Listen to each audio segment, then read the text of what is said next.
Dozens of tips and crime scene pictures, still no suspect in the murder of 4 Idaho college students stabbed in their sleep. Families mourning their loved ones while looking to the police for answers as agonizing weeks stretch on. News Nation's Entin joining us live now from Moscow. And Brian, some of these family members are frustrated. Are we any closer to a suspect than we were 3 weeks ago?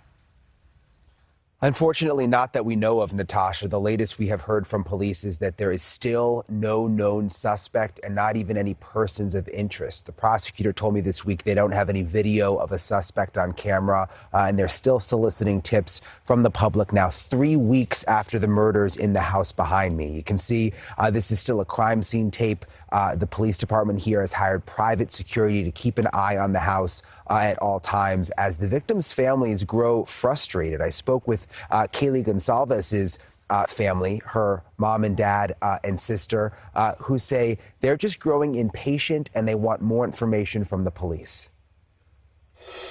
Is anyone acting differently since the murders? I mean, is there anyone that you have a weird feeling about that the girls knew or that comes to mind?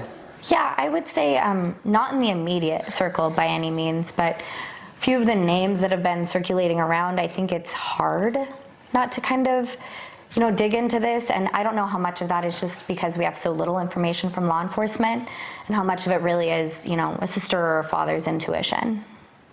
Can you elaborate at all? I don't know. You don't have to give a name, but I mean, is it someone that she knew or? I have something to say about that.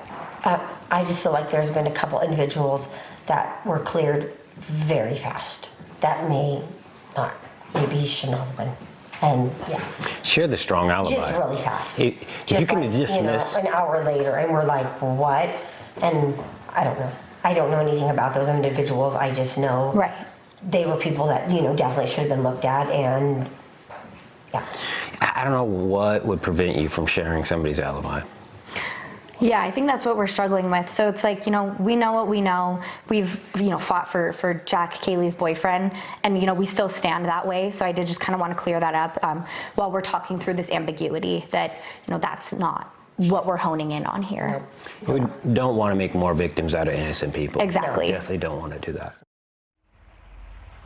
And so what the family is talking about is there's been a number of people involved who police have said have been cleared at this point. The family is saying they want to know what the specific alibis are. They want to know the evidence and proof of why police cleared those people. Also, Xana Kernodle, that's another one of the victims. For the first time, her mom spoke out last night to Ashley Banfield. Something very interesting. She revealed that Xana's father was actually at this house within a week of the murders. Listen to what she said.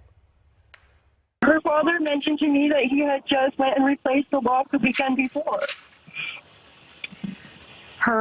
You said her father mentioned to you that they had replaced the lock? Yes, that he had fixed it or something. But yeah, he said that he had fixed it the week before, just to make sure. The week before. It's interesting because the way this house is set up behind me, there's a coded lock on the front door, and then we're told the bedrooms, at least most of them, have individual coded locks into the bedrooms. So the fact that her father changed the lock is interesting. We're trying to figure out how the killer got into these rooms. Were the doors open or were they closed? All of that still under investigation. Natasha? All right, Brian Entin live for us in Moscow, Idaho. Thank you. Thank you for watching. Go to newsnationnow.com to find News Nation on your television provider. And don't forget to click the red subscribe button below to get more of News Nation's fact-driven, unbiased coverage.